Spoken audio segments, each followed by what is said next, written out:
So, mo pa yung aga otruhan, no? Yan nakaupod ko si Ma'am Nati. San iya yan na mission. Madam, nato niya na mission niya na aga?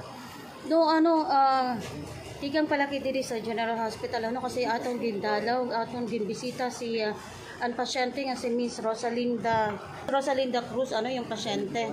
So, nagbigay tayo ng makakain daw at gatas na kailangan daw ni nanay, no?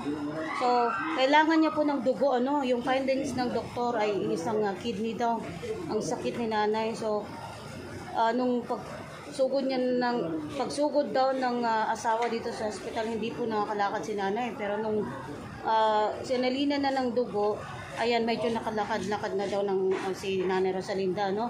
So ngayon, kailangan pa rin nila ang pera, no? Para pang dialysis kasi nire-refer sila sa Tacloban ang pasyente. Kaya kung pwede lang sana kung sino po ang may mabuting puso po dyan, tulungan po natin si nanay, yung pasyente, no? Na madala sa Tacloban para sa kanyang dialysis. Ayan, Ens, thank you so much, Kasama ko syempre si Ens at si Sam dito sa General Hospital, Ayan. Thank you so much, Madam. Thank you. Direct, thank you. Babu. Yeah, director namin.